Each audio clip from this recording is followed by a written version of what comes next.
Joannie, it's hard to believe it's been 14 years since those Olympics in 2010. What do you miss about the skating life, if anything at all? On a daily basis, I don't think I miss it that much because I'm so busy in my new life. But when I come here and watch the skaters, I come around the mixed zone and I feel the energy and the stress too, because I get so nervous watching now. I do miss the camaraderie, the intensity of the moment, and finishing a performance, good or bad, knowing that you gave it all, and watching some of the performances here.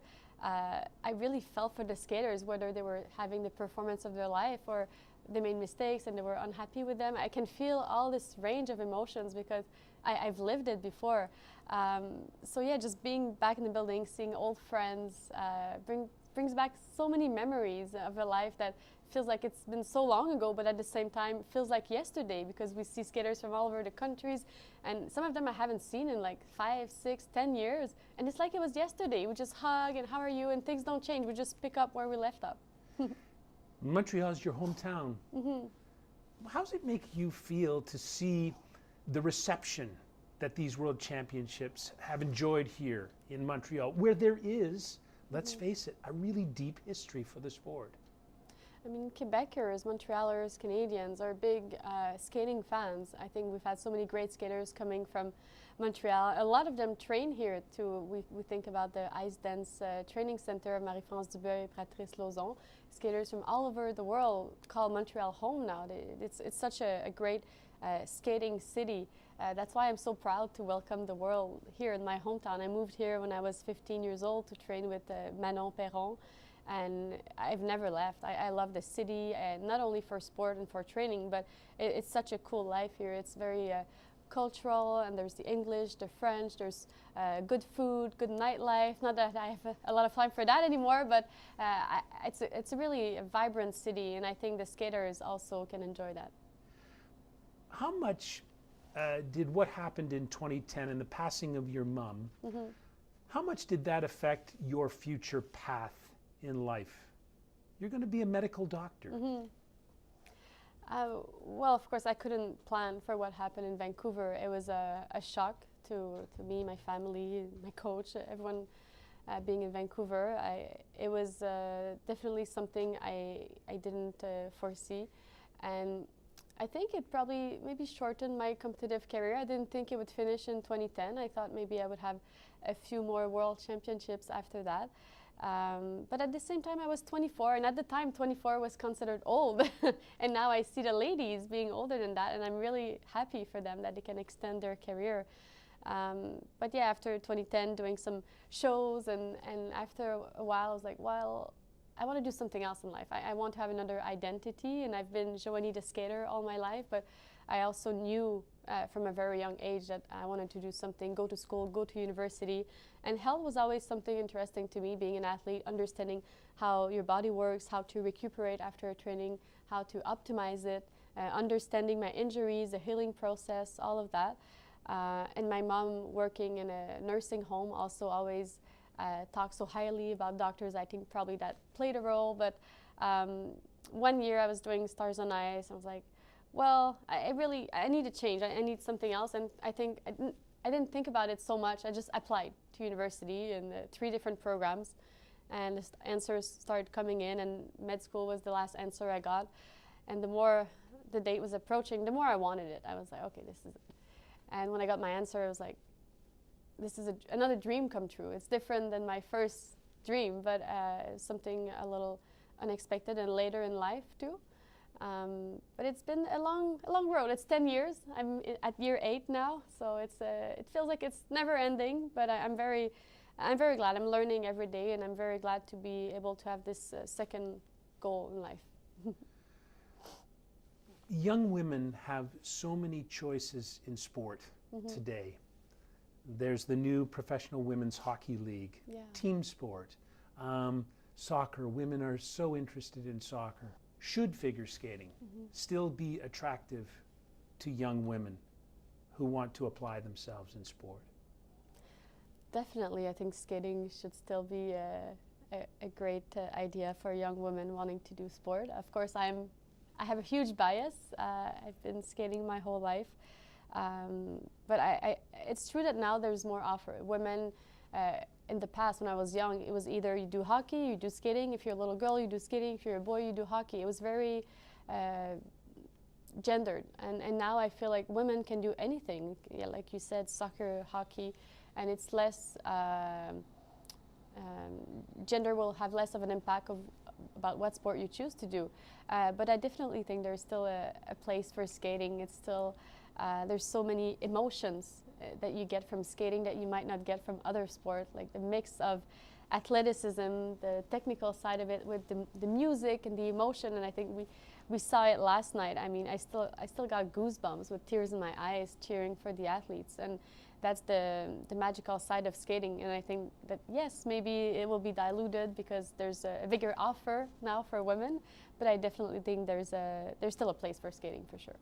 And as part of that, Joannie, that independence and that ability to stand on your own 2 feet. I've always marveled about figure skating that you're alone on the ice. Mm-hmm. All of your mistakes are evident. There's nowhere to hide. Yeah. You have to be strong. You have to have a strong will, don't you?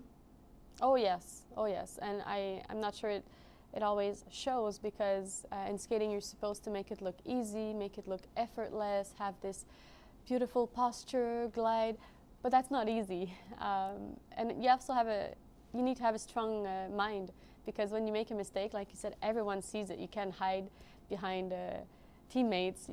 It's there, and you need to be proud and get up and still finish strong in your program, because it's never over until the very end. And we saw it yesterday, people making small mistakes and covering it, and I think that takes a lot of mental strength to be able to do that, to be a figure skater. It certainly does. You know, Deanna Stellato-Dudek, at 40 years of age, has become the oldest world champion on the women's side in any discipline in figure skating. Wow. What does that say about the possibilities there are for women?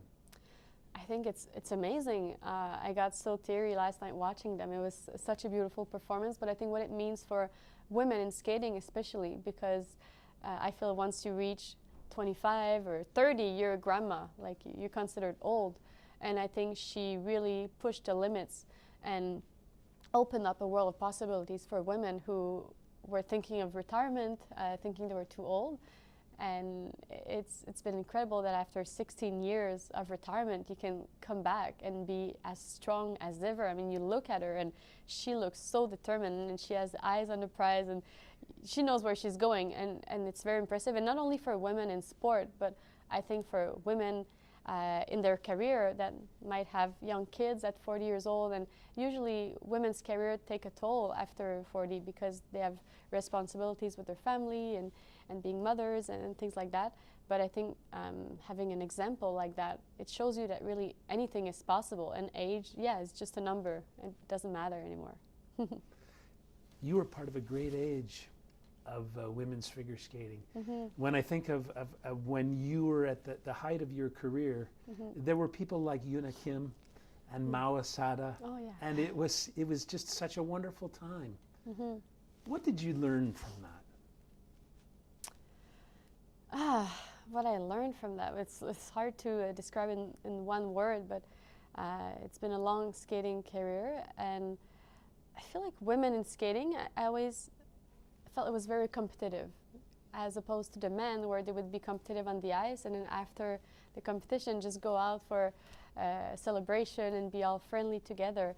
Women, I feel like it was always a little bit more competitive, but more difficult to live, especially for me.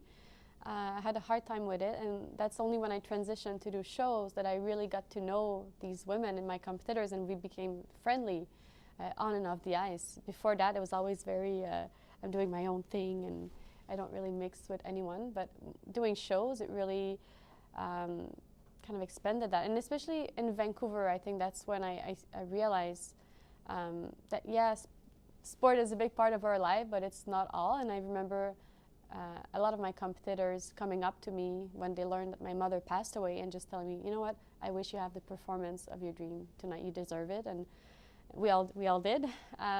But that's when I realized that it's bigger than sport. And yes, we're so caught up in our little world when we're training for the Olympics. But Mao and Yuna, and we're all like human beings. And I think that moment kind of, made everything more friendly, a friendlier world. You know, there have been so many great Canadian leading women in sport, and you're one of them. You know, Barbara Ann Scott, and you know, Caitlin Osmond is a world champion, and there have been so many greats. Elizabeth Manley. Yeah. What do you hope that people remember about what you gave to that story? Well, it's hard to think of yourself as, like when I think of this women's legacy, because I don't know, I was just so focused on my goals back then. But all the names that you name are all people that inspired me, like Josée Chouinard and Liz Manley and Caitlin after me. Watching her win Worlds was just incredible, and being a part of that legacy. And I always feel like in Canada we mostly talk about the men's legacy with like Brian Orser, Elvis Stojko, Kurt Browning, Jeff, Patrick Chan. But having you say that we have this legacy in women, it's nice. Thank you, because I always felt for a while that it was tougher in the women in Canada to be able to make a name for yourself and create that legacy. But now that I look back on my career, I'm proud of it. You know, I'm proud of what I achieved, being a part of Team Canada and being a part of such a supportive federation. I don't think I would have accomplished what I did without that team around me, like Manon and choreographers, and being in Canada and having great people giving me the tools to succeed. Yeah. And you did succeed. Great to see you. Thank you. Thank you for having me. Have a good World Championship.